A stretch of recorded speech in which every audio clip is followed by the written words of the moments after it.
Get ready for Benjamin Knight Fuchs Live. All right, we came in right with the music. Perfect. It's going to be a great transmission. You're nailing it. Ben, how are you? Good. Good to see you again. Happy Sunday. I can't believe how fast these weeks are going by. My friend Liam. Scary. Yes, Scary. it is. It's I crazy. In my head, I always think when it's Memorial Day, I always think it's going to be Labor Day really quickly. And then when it's Labor Day, I always think it's going to be Thanksgiving really quickly. And then when it's Thanksgiving, I always think it's going to be New Year's. So every Memorial Day, which is coming up in 3 weeks, I think the year's almost over. That's kind of in my brain. That's how it goes. Because Memorial Day and Labor Day is like a blur, right? And then Labor Day and Thanksgiving is like a blur. Absolutely. And then all of a sudden it's the next year. And then I'm a year older. And now I'm really getting old. Oh my God. This is It's like a good wine. We just aging. sweeten with age. Think about age and youth. We live in a culture where youth is just deified, and it's scary for older people because you become irrelevant in the culture. We should have a culture where we honor the elderly or honor aging, and then we won't be scared about the aging process. And we're all going to age. If we don't die, we're going to age. So why shouldn't we honor what's inevitable? Why should we create a situation, a society where we don't honor something that everybody's going to have to go through? You there? And Liam, you're all frozen. And am I frozen? Am I good? Yeah, you're back. My back? Yeah, you're back. I've been just over the past year or so, I've been really being conscious about my nutritional uptake and incorporating some of the things we've been talking about here. Yeah. And I've been feeling stronger and better. And what about this and it is a. What about this guy? I don't know if you can see there it. you go. You can't really see it. Yeah, Tangy Tangerine. I have it right here in a might be on bottle. Same. Yeah, there you go. And it's a shame to see people. I look at people that I know are my age, and they're walking around with walkers and just so. And I look at them, and I'm like, I went to get my eyes checked last week, and the guy says, "What medicines are you on?" And I was like, "Oh, I'm not on any medicines." And he says, "Come on." I said, "No, I'm not on any medication." And he didn't believe me. The eye doctor didn't believe me. And I finally had to tell him, "Hey, I'm a pharmacist. I know how the sausage is made, dude. I know the deal. I know what these things are about. There's no way here, unless I have a serious problem, and, knock on wood, who knows? I might have one, but, it's going to be, those things are awful. Listen, guys, I know you need prescription drugs once in a while, pain pills especially, antibiotics sometimes, and occasionally you need something to tide you over until you can straighten out your biochemistry, like an antihypertensive or a cardiovascular drug. But really, that's not the way you want to go. The average American over the age of 65 is on multiple drugs. They call that polypharmacy. There's actually a name for it. Polypharmacy is, they call it polypharmacy. And polypharmacy is standard operating procedure for folks who are over the age of 65. The vast majority of people over the age of 65 are polypharmaceuticalized. They're on multiple medications. And, one medication's a problem, but then you start taking multiple ones, you don't even have any idea how those things are interact, let alone the total load on your detoxification system. But that's why we're here, Liam. And today we're going to talk about a really interesting subject that I've known about for probably since the 1990s when I started working with skin, but now it's becoming really, really well known, called polycystic ovarian syndrome. Have you heard of this by any chance? As an male, as an uber male, you are an uber male. Yeah, I've heard that cysts on the ovaries are like they're not exactly cysts, and they don't always happen. Actually, some people with PCOS don't really have observable cysts. The ovulation process is a very complicated process. Even women who obviously are dealing with it every month don't understand the ovulation process. At the beginning of a woman's menstrual cycle, something called a follicle starts to develop. A follicle is like a bag that holds an egg. And actually a bunch of follicles start to develop, but one follicle in particular becomes super follicle, and that is the follicle that will rupture, release its egg, and that's what's called ovulation. And then after that, there's a bunch of different hormonal changes, et cetera. What happens when you have PCOS is because your underlying hormonal balance is off, I'll tell you why that is here in a second, that whole ovulation process does not occur as it should. And what ends up happening, instead of one follicle becoming super follicle and releasing its egg, a bunch of like immature, they call them arrested follicles, like they don't develop properly, and you had a bunch of little like runts, runt follicles instead of one super follicle. Runts of Yeah, the so litter. they're a bunch of Wow. runts, Okay. and, All and right. because they're runts, they don't really rupture appropriately, so women don't ovulate. And these runt follicles appear to look like they're cysts on the ovary. They appear to be cystic. They appear to be cysts. That's the term polycystic ovarian syndrome. And it can cause all kinds of issues, mostly fertility issues, problems with periods, heavy bleeding, infertility, pain, pelvic pain. It also causes some metabolic issues, weight gain issues, although not necessarily. A lot of people think that if you don't have weight gain, you don't have PCOS. That's not necessarily true. But weight gain can happen. Sleep apnea can happen. Depression, anxiety, problems. They call it dysmenorrhea, problems with the period, painful periods, and changes in your mood with your periods. Just a big mess from a female hormone perspective, and also from a dermatology perspective on the skin business. When I talk about PCOS, usually it has to do with things like acne, really serious acne, inflammatory cystic acne, oily skin, hairiness on the face and on the body, alopecia, hair loss on the head, eczema, chicken skin, a whole bunch of terrible conditions, hyperpigmentation, melasma, a whole bunch of horrible things can happen to your skin inside your body, and it all has to do with one. It starts off with one thing: insulin. And insulin affects the hormone system, the male hormone system. Insulin has a lot of overlap with male hormones because you need female hormones to have this whole process. The male hormones mess everything up. You end up with these cysts that produce male and female hormones. It's a big hormonal mess. But the main point is it starts off with a triangle of disease. Always. Everything's a triangle of disease. And I know, it's a lot of work. I got to tell you, I think I told you before, to try to gather up these papers and put everything together. And all the papers that we show all link this triangle of disease to everything, all these health challenges that we're dealing with. And that's so important because once you understand the relationship of the triangle to PCOS, to cancer, to Parkinson's disease, to heart disease, to dementias, to movement disorders, to autoimmunity, to dermatological conditions, to pretty much everything, gives us some power. If you go to the doctor and they don't know about the triangle of disease, they just try to treat the heart if you have a heart problem, or the brain if you have a brain problem, Right. or the various parts of the body that are suffering from autoimmunity without addressing the triangle. That's why it doesn't work. That's why the medical model fails, because it's not getting to the root. It's treating the fruit, not the root. It's treating the rotten apple. Once the apple's rotten, you can't do anything about it. So of course you're going to say, well, you're going to be on this medicine the rest of your life, or there's no known cause, or that's just how it is. You just got older. Your mom had it and your father had it, so you're going to have it. They come up with these stories because they can't treat the fruit. It's rotten already. But if you understand how the fruit it's a brilliant metaphor, treating the fruit. You got to get to the soil and the root, and that's what the triangle is. So let's go to the first slide here. Now, I should tell you, PCOS is considered to be a insulin issue, primarily insulin and blood sugar, and that's what you really want to focus on. Nonetheless, there is always a role to play, always a role for the digestive system to play, because intestinal permeability and bile problems and dysbiosis, messed up gut bacteria, play a role in blood sugar dysglycemia, as well as insulin health. So it always starts off with the first point of the triangle of disease. This is from the paper, from the journal Frontiers in Endocrinology. Quote, gut microbiota, that's the bacteria in the gut, is associated with disorders of lipid, glucose, and steroid hormone metabolism. This is what we just talked about. How this is the first point on the triangle of disease. It's telling you right here, right? It just tells you everything you need to know right here. A large body of studies demonstrates that gut microbiota could regulate the synthesis and secretion of insulin and affect androgen metabolism and follicular follicle development, providing us a novel idea for unraveling the pathogenesis of PCOS. It is expected we can provide a new direction for the treatment of PCOS based on gut microbiota.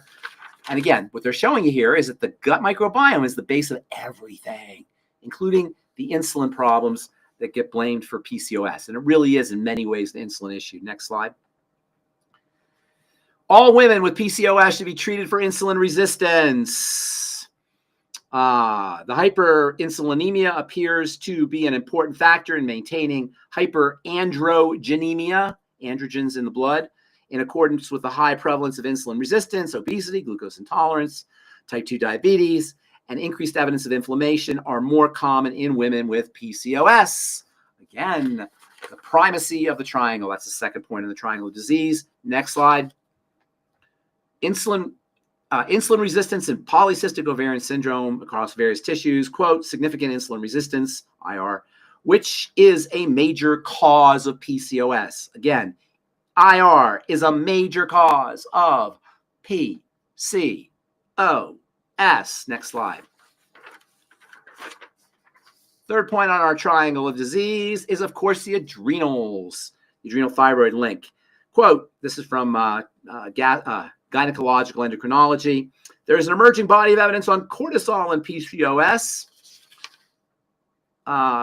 Pooled meta-analysis showed that the level of cortisol was significantly higher in PCOS when compared to healthy controls. This systematic review, meta-analysis on cortisol and PCOS helped generate evidence regarding the role of cortisol in the pathogenesis of PCOS. Can you say triangle of disease, people? Next slide. The tippy top of the triangle, the thyroid disorders and polycystic ovarian syndrome, an emerging relationship. And I love how they say this is an emerging relationship. This was an article from, this is from here, 2015, so that's 10 years ago. But it's not an emerging relationship. It's a triangle. Nothing emerging about it. They finally dawning on people that this is right, although this is 10 years ago. Now it's more understood. Quote, thyroid disorders and polycystic ovarian syndrome are two of the most common endocrine disorders in the general population. An increase in ovarian, I'm having a problem reading this here. An increase in ovarian volume and cystic changes in ovaries have been reported in primary hypothyroidism. Thyroid disorders are more common in women with PCOS. So it's no surprise if you've been listening to me or listening to these videos, you know that the triangle underlies everything, so it should come as no surprise that it underlies PCOS. So what do you do? Next slide. Probiotics and polycystic ovarian syndrome. Supplementation may ameliorate hormonal profiles, inflammatory indicators, and lipid metabolism disorders, disturbances caused by PCOS. Studies also show improvements in weight, insulin, and homocysteine and insulin resistance, including a potential role to help protect fertility. That's probiotics. Always, always, always probiotics when you're dealing with intestinal issues. In fact, I think maybe next video we'll do it on probiotics. So we talk about them a lot, but we haven't really talked about them specifically. I think that's a good subject for us. Next slide. Chronic niacin administration ameliorates ovulation and histological, that means tissue changes in the ovary. Niacin is one of my all-time favorite supplements. Niacin plays a role in both fats and fat metabolism. Niacin is very important for helping the body turn food into energy. You may have heard of something called NAD and NADH and NMN. These are kind of biohacking supplements that have been in the news, and you see ads on Facebook for them. They're derivatives of niacin. Niacin is very important for the production of energy in the mitochondria. But niacin is also very important for the health of the blood sugar system. Niacin is a component of what's called the glucose tolerance factor, which is a complex of molecules that includes niacin as well as chromium, I believe, that help the body help insulin, support insulin, and support insulin's role in helping the body, in helping stabilize blood sugar. And thus, it's very important, the glucose tolerance factor and niacin and chromium for insulin resistance, which at its core is what polycystic ovarian syndrome is about. That's the heart of it, is insulin resistance. You can think of polycystic ovarian syndrome as an insulin resistance problem. It involves the digestive system as the first point on the triangle of disease. It involves cortisol in the thyroid as always. It also involves the relationship between insulin and androgens, male hormones, and ultimately female hormones. Male hormones are turned into female hormones. So when you're producing lots of male hormones, or when your male hormone system is revved up by insulin, one of the byproducts or one of the extensions is going to be problems with estrogen. This is why PCOS involves elevated levels of androgens and estrogens. Niacin can help you with both by virtue of its ability to help improve insulin sensitivity and reduce insulin resistance. You got to be a little careful with niacin. If you have, when you first start taking it, you get what's called the niacin flush. The niacin flush is not really a deadly thing. It's not going to put you in the hospital, but it does feel a little bit uncomfortable. It does go away. It goes away after about 15 or 20 minutes, and it'll go away over time as your body gets used to niacin. Next slide. Effectiveness of omega-3 fatty acids. Omega-3 fatty acids may be recommended for the treatment of PCOS with insulin resistance. This is from Reproductive Biology and Endocrinology. Omega-3 fatty acids are not necessarily essential fatty acids. There's a lot of confusion around EFAs and omega-3s. Omega-3s or EFAs are a type of omega-3, but you have other omega-3s that are not essential. There's a couple in fish oil. One is called DHA, another is called EPA, and both DHA and EPA are known to have anti-inflammatory effects, and are also known to support blood sugar health and also to improve the symptoms of insulin resistance. So fish oil, as well as flaxseed oil, chia oil, hemp seed oil, because those will get turned into DHA and EPA. And omega-3 essential fatty acids also have anti-inflammatory roles that can be helpful for folks dealing with PCOS.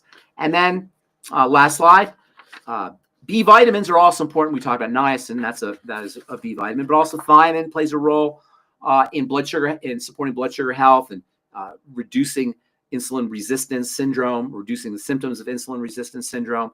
Also, folic acid and B12. That's what they did this focused on in this study. There's a growing evidence folate and possibly vitamin B12 supplementation may be beneficial to fertility in women. Although most studies have not focused on women with PCOS, there is biological plausibility and evidence that B vitamin supplementation may be even more important for improving reproductive health outcomes in PCOS women.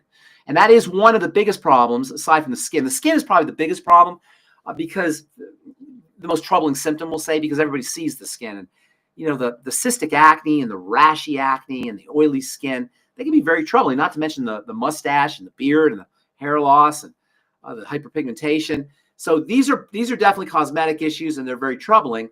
But for the fertility thing is really a problem too. And infertility is really an epidemic. Some 30% of American couples are infertile. We have a serious fertility crisis. And I didn't mention xenoestrogens. These are foreign estrogens that are found in plastics and perfumes and solvents and preservatives and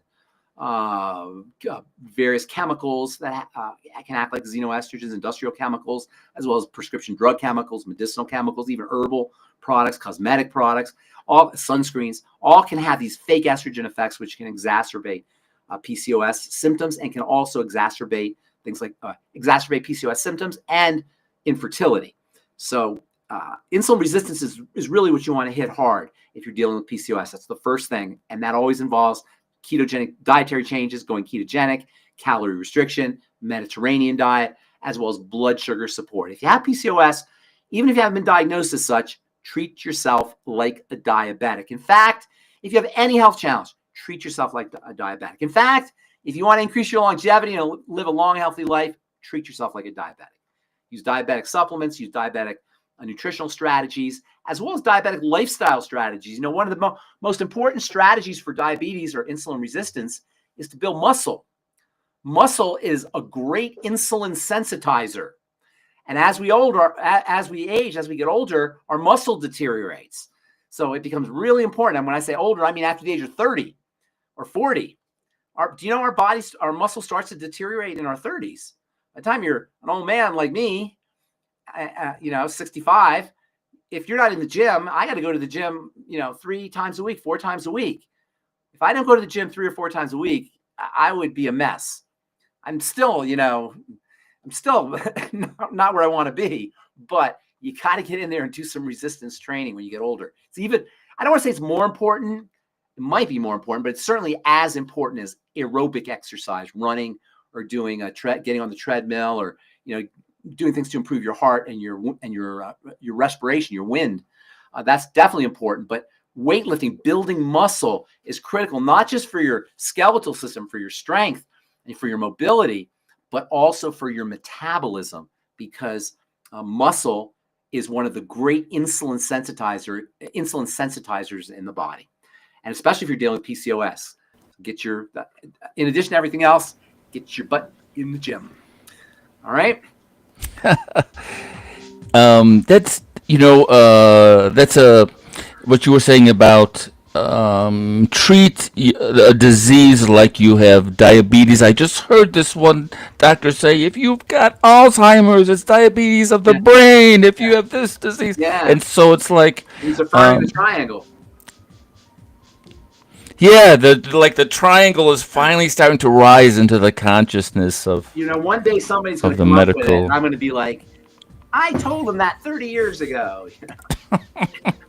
That's my invention. I've been working with and this so I came up with the concept of the triangle, I don't know, maybe 15, 20 years ago, and I've been trying to find holes in it. There's no holes.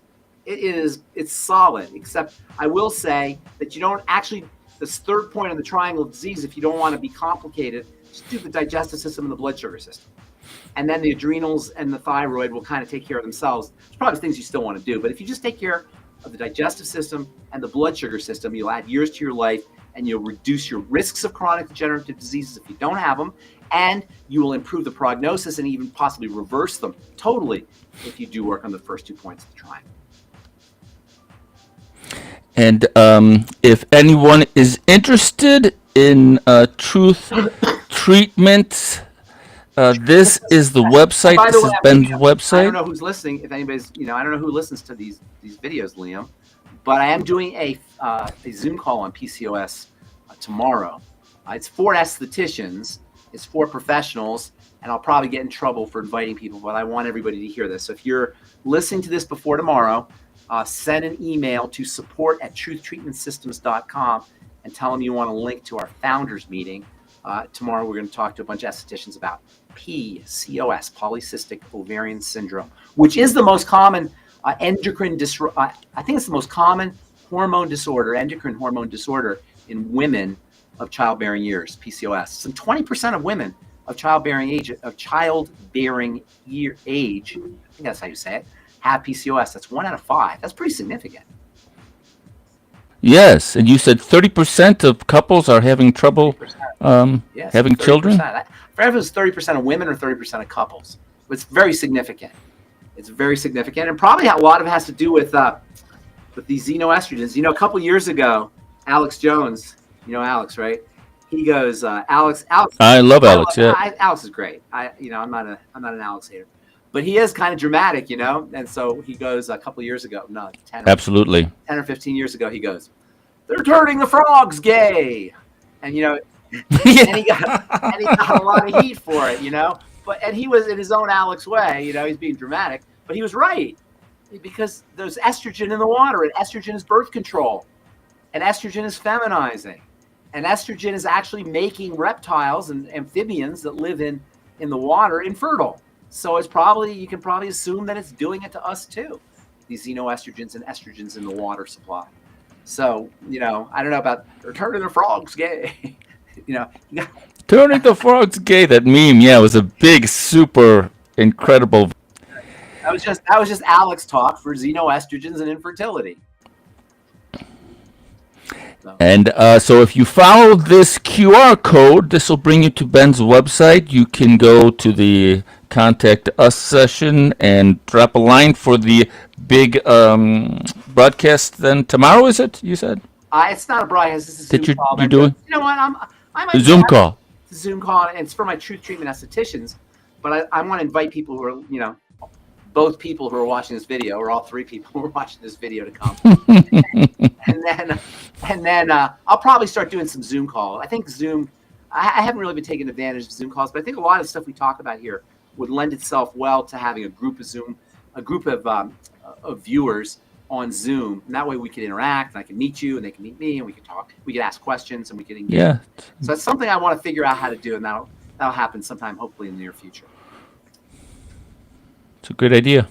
All right. Well. Alrighty. Happy May 5th week. Another and happy May 5th week, man. Absolutely. Next Sunday.